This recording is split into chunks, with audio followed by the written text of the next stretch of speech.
these Tampa Bay Buccaneers, man, I really didn't have many high hopes from them in 2023 after Tom Brady announced his retirement for real because, the fake out that he did the year prior. But now this past last year, he actually did it for real after they lost in the wild card game to the Cowboys.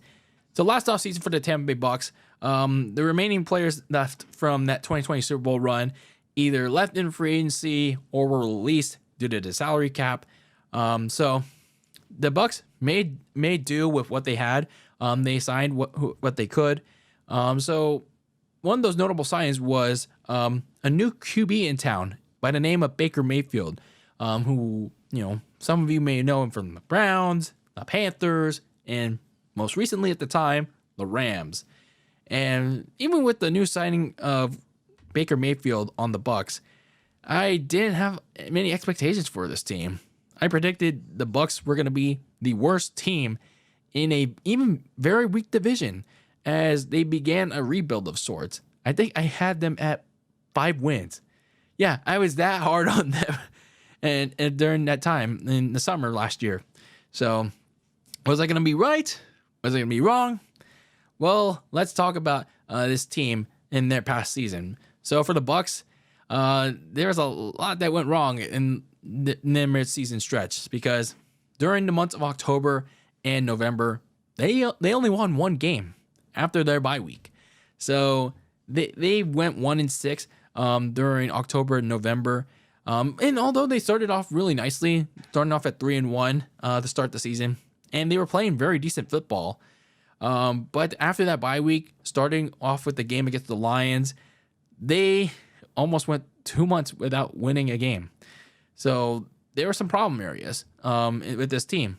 But the key issue with this team was their inability to finish games in late situations. Like they either couldn't hold on to a lead, like they did against CJ Stroud in the Texans, or they couldn't put together like a rally like against the Bills or the 49ers. Another main issue was they couldn't like score in the red zone when it was like right dead in the right. Like for example, that 49ers game I talked about in my recap of that game. They had 2 opportunities to get in the red zone, but they couldn't capitalize on it. So that was a major problem for them. And then another issue with them was their secondary, again, giving up a lot of big plays and points. Todd Bowles is a defensive head coach, but his secondary was really struggling out there, especially in the passing defense, specifically their corners. Carlton Davis and Jamel Dean, they've really dipped since the Super Bowl season. And, maybe I'm looking at the wrong tape, but it's like they've really struggled. And the depth behind them is not any better. There may have been a good red zone defense, though, but they could have avoided those spots if the secondary wasn't an issue, giving up all those explosive plays. However, the reason why they've gone so far up to the point that they did was because, well, they turned it around in December. Despite that 1-6 stretch, the Bucs, they stood strong and finished strong to end the season. They finished 9-8, won the NFC South, despite the Saints catching up on them, and the Saints actually splitting the season series against the Bucs. But they managed to pull out strong, win the last game of the season against the Panthers on the road, and win the division after nearly dropping it to New Orleans a week prior in a loss. And one of those main factors was Baker Mayfield's career-saving play throughout the season. Thanks to some better coaching from offensive coordinator Dave Canales and more experience throughout his time in the league, Mayfield went on to have the best season of his career, especially during that late season stretch. You have signature wins over the Packers and the Jaguars, especially that Jaguars game where he really went off. He helped save both the Bucs season and his career. So they finished the season 9-8, pretty much a reverse 180 on last season's record with Brady and the Bucs. So I mean, not saying much, but they'll take it in a very weak ass division. So they edged out the Saints for the division based on various tiebreakers, and they would once again host another NFC East 5th seeded team to close out wildcard weekend on a Monday night. This time, the Bucs faced the Eagles in a rematch of not just Week 3, but their playoff meeting 2 2 years prior. And Bucs and Mayfield exacted some revenge from week 3 on Jalen Hurts and the Eagles. So they earned a trip to Detroit to face Jared Goff and the Lions. And they fought hard. They tried to stay in the game. They tried to win that game, but they ultimately fell short of the NFC title game in a tough battle. And it was a game where I thought the Bucs would have actually won that game, like very near to the end. But their midseason issues crept up again, and Mayfield threw a pretty poor interception to end that game. But despite all that, the Bucs got much further than no one expected, and to be honest, they should be proud of that. But going into the offseason so far, they were awaiting a lot of uncertainty. There were many questions of whether they could repeat the success that they had this past year, especially considering there were a lot of players entering free agency, and they couldn't sign them all, even with the money that they had. So some decisions had to be made. So looking at their offseason so far, the Bucs had around $43 million to spend. Their first round pick this upcoming draft is the 26th overall pick.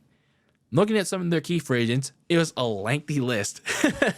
But narrowing it down to the narrowest and keys of bunch, obviously the one at the top of the list to start off free agency for this team was quarterback Baker Mayfield. Were you going to re-sign them, or were you going to go with someone else?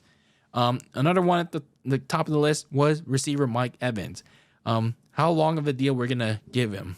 And then some of the other key free agents were safeties Antoine Winfield and Ryan Neal, and linebackers Levante David and Devin White. White ended up going to the Philadelphia Eagles. Edge rusher William Golston and kicker Chase McLaughlin.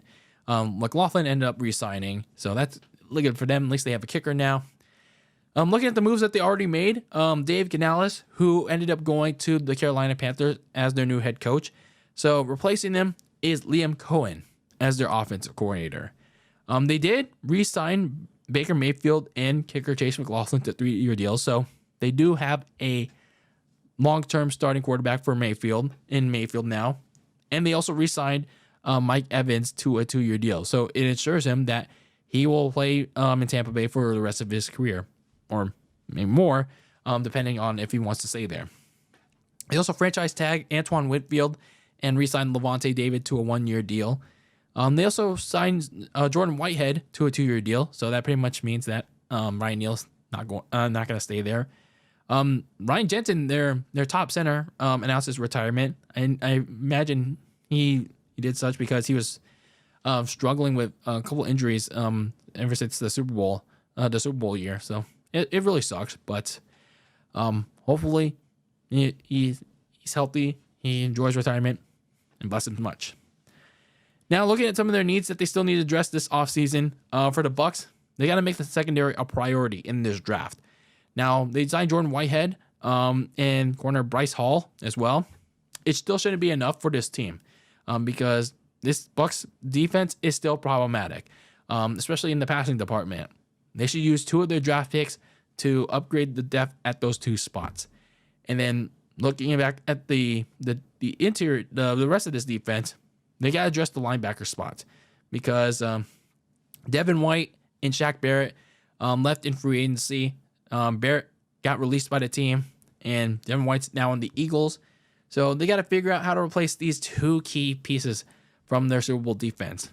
Do they go out and sign someone cheap, or do they find replacements in the draft? So 2 key pieces in that Super Bowl defense, and 2 key pieces still, in their 2023 team, gone. Looking at their offensive line as well, they could still surely stand to do better than the guards that they signed in free agency. And as well, they also have to address the center spot now that Ryan Jensen is retired. Now, they can't draft them all, but they should prioritize at least in their starting guard or a new center to bolster this offensive line because, it wasn't bad, but, they could certainly do better. So the Bucs, they surprised many with their 9-8 finish with a deeper playoff run than most expected. And yes, they signed a couple of the key players back onto the team to make that run possible. They still have a lot of work to do. in the next couple months if they want to repeat their unexpected success from this past year. If they do, they could make another run at it.